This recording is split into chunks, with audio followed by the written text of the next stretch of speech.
জাতীয় থেকে আন্তর্জাতিক প্রান্তিক জনপদ থেকে নগর, চারপাশে ঠিক কী ঘটছে মুহূর্তে তা নিয়ে আয়োজন এখন চারদিক। আপনার সঙ্গে আছি আমি মুন্নাফ রশিদ। ওয়ার্ল্ড ইকোনমিক ফোরামের সাইড ইভেন্টে 10টি দেশের সরকার প্রধানের সঙ্গে প্রধান উপদেষ্টা ডক্টর মোহাম্মদ ইউনূস বৈঠক করেছেন বলে জানিয়েছেন প্রেস সচিব শফিকুল আলম। প্রেস সচিব বলেন, ব্যবসায়ীদের সঙ্গে বাংলাদেশে বিনিয়োগের সম্ভাবনা নিয়েও আলোচনা হয়েছে। প্রধান উপদেষ্টা ব্যবসায়ীদের জানিয়েছেন, বাংলাদেশে ব্যবসার পরিবেশ তৈরি হয়েছে এবং সহজ শর্ত করা হয়েছে। নাও রেডি ফর বিজনেসের সেই ক্লাইমেটটা তৈরি হয়েছে। বিজনেস করার যে কন্ডিশনগুলো সেগুলো যতটা সহজ করা যায় সেগুলো সহজ করা হচ্ছে। চিটাং পোর্টের সক্ষমতা বাড়ানো হয়েছে এবং প্রফেসর ইউনূস বারবার বিভিন্ন দেশের উনি ইউএসএর, জার্মান, টার্কিশ, চাইনিজ এদের ইনভেস্টরকে ইনভাইট করছেন বাংলাদেশে এসে ইনভেস্ট করার জন্য।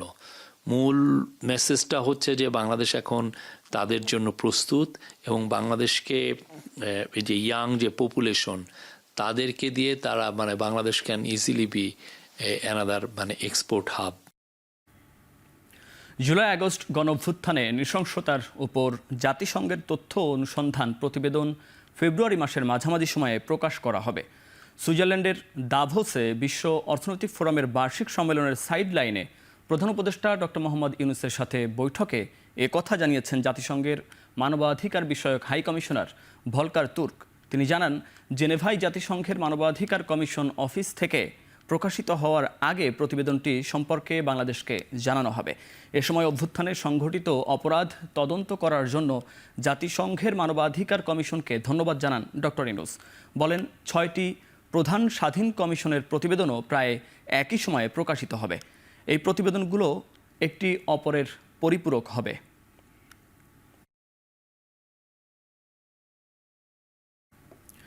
দীর্ঘ 15 বছর পর পিলখানায় হত্যার ঘটনায় বিস্ফোরক মামলায় জামিন পেয়ে কারাগার থেকে মুক্তি পেয়েছেন 178 জন বিডিআর সদস্য।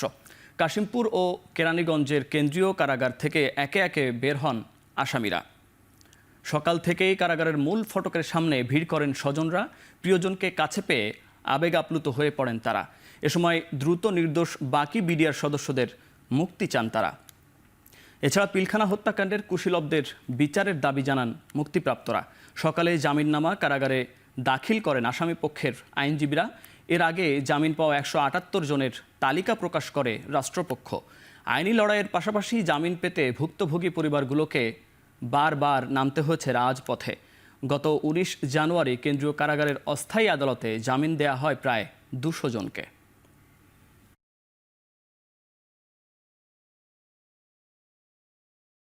আল্লাহর কাছে কোটি কোটি শুকরিয়া যে আমি গত 16 বছর থেকে বন্দির থেকে আমি যে বাইরে দিতে পারছি, মুক্তি পাইছি। আমার কাছে খুবই ভালো লাগতেছে। তবে এখনো আমাদের বন্দী ভাইরা বিনা অপরাধের ভিতরে আছে, তাদেরকে তাড়াতাড়ি মুক্তি করা হোক। যারা এই ঘটনার সাথে জড়িত সে যেই হোক, তাদের দৃষ্টান্তমূলক সাজা দাবি জানাচ্ছি। এবং আমরা যারা বিভিন্নভাবে ফ্যাসিস্ট সরকারের নির্যাতনের শিকার হয়ে 18,519 জন চাকরিচ্যুত হয়েছি, সকলের চাকরি, সরকারি সুযোগ সুবিধা সহ চাকরিতে পূর্ণ বহালের জন্য সরকার বাহাদুরের কাছে বিনীত আহ্বান জানাচ্ছি। তো আমরা নিরপরাধ হওয়ার সত্ত্বেও আমাদেরকে জামিন দেওয়া হয় নাই, কারণ আমাদেরকে আটকে রেখে ফ্যাসিস্ট সরকার তার অপরাধকে ঢেকে রাখার চেষ্টা করছে। আজ ফ্যাসিস্ট সরকার বিদায় হওয়ার পরে বাংলার মানুষ মুখ খুলতে শুরু করেছে। আরএফএল ওয়াটার পাম্পের অটো থার্মাল টেকনোলজি, যা বেশি হিটে নষ্ট হয় না, শতভাগ মসৃণ, ব্রাশ ইম্পেলার নিশ্চিত করে অধিক পানির flow. RFL water pump on করলে পানির তুফান। অন্তর্বর্তী সরকারের নিরপেক্ষতা নিয়ে প্রশ্ন তুলেছেন বিএনপি মহাসচিব মির্জা ফখরুল ইসলাম আলমগীর। জাতীয় প্রেস ক্লাবে আলোচনা সভায় মির্জা ফখরুল বলেন, অন্তর্বর্তী সরকার নির্বাচনের সময় যথাযথভাবে দায়িত্ব পালন না করলে একটি নিরপেক্ষ সরকারের প্রয়োজন হবে। সেই সাথে নির্বাচন অনুষ্ঠানে দেরি হলে জনগণের চাহিদা পূরণ হবে না বলেও উল্লেখ করেন তিনি। অন্তর্বর্তীকালীন সরকার যদি নিরপেক্ষ না থাকে, তাহলে একটা নিরপেক্ষ সরকার দরকার হবে নির্বাচনের সময়। আমি কথা বলেছি, কারণ আছে। কারণ যে আমরা দেখি যে বেশ কিছু বিষয়ে অন্তর্বর্তীকালীন সরকার নিরপেক্ষতা পালন করতে পারছেন না। আমি তাই অনুরোধ করব, আমি প্রত্যাশা করব যে আমরা আশা করি যে অন্তর্বর্তীকালীন সরকার তারা সেই নিরপেক্ষতা পালন করবেন এবং দেশে যে সংকট আছে সেই সংকট থেকে দেশকে মুক্ত করবার জন্য তারা কাজ করবেন। বিএনপির প্রতিষ্ঠাতা ও সাবেক রাষ্ট্রপতি জিয়াউর রহমানকে নিয়ে কোনো কটূক্তি না করার আহ্বান জানিয়েছেন বিএনপি চেয়ারপারসনের উপদেষ্টা জয়নুল আবেদিন ফারুক। সকালে জাতীয় প্রেস ক্লাবের সামনে প্রতিবাদ সভায় তিনি একথা বলেন। এ সময় রাজনৈতিক দলগুলোর মধ্যে অনৈক্য সৃষ্টি না করার অনুরোধ জানান বিএনপির এই নেতা। আরও বলেন, সংস্কার চলুক, তবে ষড়যন্ত্র করে নির্বাচন পেছানো যাবে না। নির্বাচনের জন্য প্রয়োজনে রাস্তায় নামার কথাও জানান তিনি। সীমান্ত সমস্যা সমাধানে বাংলাদেশের ন্যায্য দাবি ভারতকে আমলে নিতে হবে বলেও মন্তব্য করেন জয়নুল আবেদিন ফারুক। যে জিয়া বাংলাদেশের স্বাধীনতা ঘোষণা করেছে, যে জিয়া মুসলিম দরবারে বাংলাদেশকে পরিচিতি লাভ করেছে, যে জিয়া সার গঠন করেছে, যে জিয়া বাংলাদেশের আর্থসামাজিক অবস্থা ফিরিয়ে নেওয়ার জন্য সকল দলের নেতাদেরকে নিয়ে একটা ঐক্য গড়ে দেশ পরিচালনা করেছেন, সেই জিয়াকে নিয়ে, জিয়াবাদকে নিয়ে দয়া করে কোনো কটূক্তি না করাই ভালো।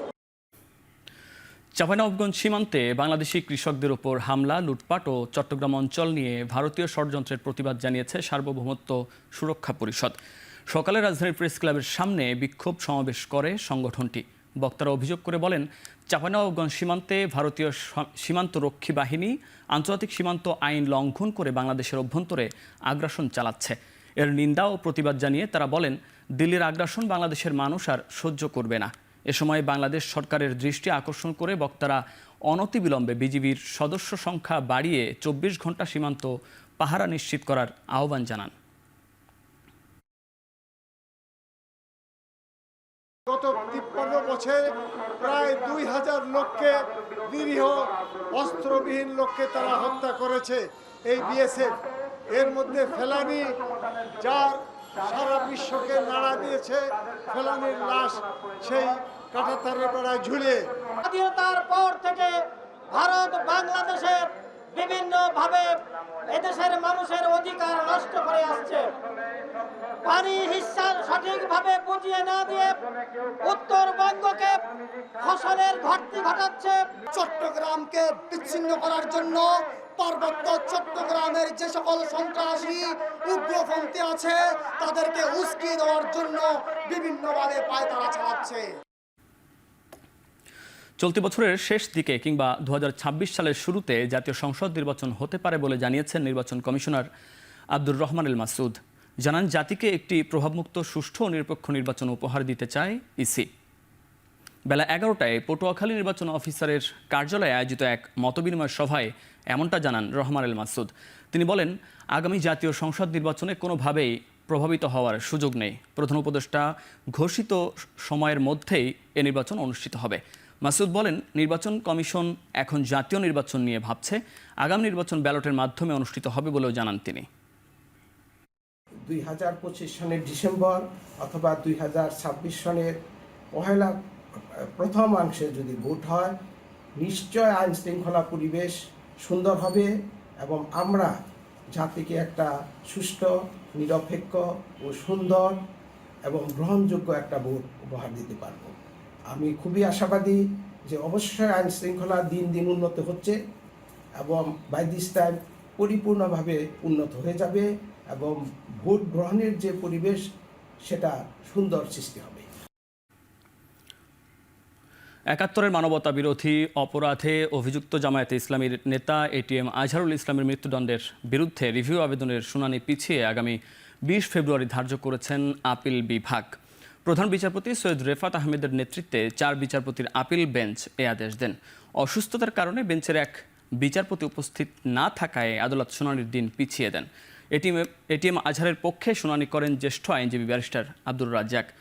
2019 সালের 23 অক্টোবর এটিএম আজহারের মৃত্যুদণ্ডাদেশ রায় বহাল রাখেন আপিল বিভাগ। 2014 সালের 30 ডিসেম্বর জামায়াতের এই নেতাকে মৃত্যুদণ্ডাদেশ দেন ট্রাইব্যুনাল। আপাতত তীব্র শীতের আভাস নেই জানিয়ে আবহাওয়া অধিদপ্তর বলছে, আগামী 25 থেকে 27 জানুয়ারি দেশের উত্তর ও উত্তর পশ্চিমাঞ্চলের কিছু জায়গায় বিক্ষিপ্তভাবে বইতে পারে মৃদু শৈত্যপ্রবাহ। সকালে আগারগাঁওয়ে আবহাওয়া অধিদপ্তরের নিয়মিত ব্রিফিংয়ে এ তথ্য জানান আবহাওয়াবিদ AKM নাজমুল হক। মধ্যে সর্বনিম্ন তাপমাত্রা রেকর্ড করা হয়েছে 10.7 ডিগ্রি সেলসিয়াস, এটি বাঘাবাড়ি সিরাজগঞ্জে, এবং ঢাকাতে সর্বনিম্ন তাপমাত্রা রেকর্ড করা হয়েছে 13.8 ডিগ্রি সেলসিয়াস। এবং আজকে সারা দেশেই মাঝারি থেকে ঘন কুয়াশা অব্যাহত আছে এবং আমরা আশা করছি যে এটা আরও কিছুটা সময়, আরও 2-3 ঘন্টার মধ্যে কিছু কিছু এলাকায় সূর্যালোকের দেখা পাওয়া যেতে পারে। এবং আজকে যেরকম অবস্থা আছে আমরা আশা করছি যে আগামীকালকেও সেরকম কন্ডিশন থাকতে পারে। শেরপুরে বিনামূল্যে বিতরণের সরকারি 9,000 বইসহ এক ট্রাক চালককে আটক করেছে সদর থানা পুলিশ। দুপুরে বিষয়টি নিশ্চিত করে পুলিশ জানায়, বুধবার রাতে রাষ্ট্রীয় গোয়েন্দা সংস্থা NSI এর তথ্যের ভিত্তিতে অভিযান চালিয়ে শেরপুর সদর উপজেলার চরমোচারিয়ার ধাতিয়া পাড়া থেকে ওই বইগুলো সহ ট্রাকটি আটক করে পুলিশ। এ ঘটনায় মাইদুল ইসলাম নামে ওই ট্রাকের চালককেও আটক করা হয়। ট্রাকটিতে 2025 সালের অষ্টম, নবম ও দশম শ্রেণীর বাংলা, ইংরেজি ও গণিত বিভাগের মোট 9,000 বই ছিল। বইগুলো কুড়িগ্রাম জেলার বৌমারী উপজেলার একটি উচ্চ বিদ্যালয় থেকে বিক্রির উদ্দেশ্যে ঢাকা নেওয়া হচ্ছিল।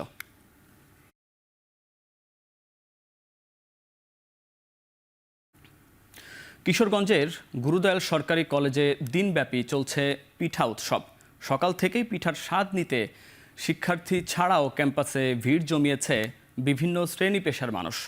23টি স্টলে পাটিসাপটা, ভাপা, দুধ, চিতই, নকশি পিঠা, মাংসপুলি, জামাই পিঠা, লবঙ্গ লতিকা, গোলাপ কাটা পিঠা, প্রজাপতি পিঠা সহ বাহারি সব পিঠা স্থান পেয়েছে।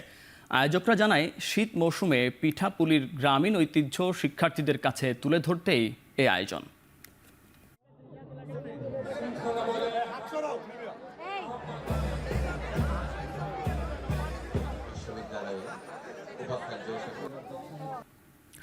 হামাস ইসরায়েল যুদ্ধবিরতিতে গাজায় সংঘাত বন্ধ হলেও পশ্চিম তীরে হত্যাযজ্ঞ চালিয়ে যাচ্ছে ইসরায়েলি দখলদার বাহিনী। টানা তৃতীয় দিনের মতো পশ্চিম তীরের জেনিনে অভিযান চালিয়েছে তারা।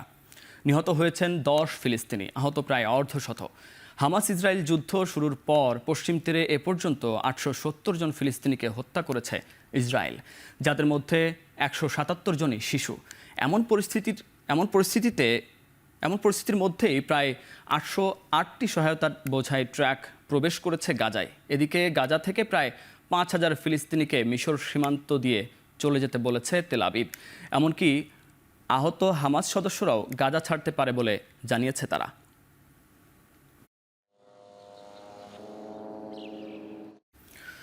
যুক্তরাষ্ট্রে বয়ে গেছে স্মরণকালের ভয়াবহ শীতকালীন তুষার ঝড়। এতে প্রাণ গেছে অন্তত 11 জনের। বিষয়টি নিশ্চিত করে খবর প্রকাশ করেছে মার্কিন সংবাদ মাধ্যম CNN। ঝড়ের কবলে পড়েছে যুক্তরাষ্ট্রের দক্ষিণাঞ্চল ও টেক্সাস উপকূলে প্রায় 1500 মাইল বিস্তীর্ণ এলাকা। ফ্লোরিডা ও আলাবামার বিভিন্ন অঞ্চলের রেকর্ড 7.5 ইঞ্চি ছাড়িয়ে গেছে তুষারের স্তূপ। সাদা বরফে ঢাকা পড়েছে বাড়িঘর ও রাস্তাঘাট। অতিরিক্ত তুষারের কারণে মঙ্গলবার টেক্সাস, ফ্লোরিডা, আলাবামা, লুইসিয়ানা ও মিসিসিপিতে বন্ধ থাকে বিমান চলাচল। সপ্তাহ জুড়ে জমে থাকা বরফের আস্তরণে বিঘ্নিত হয় এসব অঙ্গরাজ্যের সড়ক পথে চলাচল।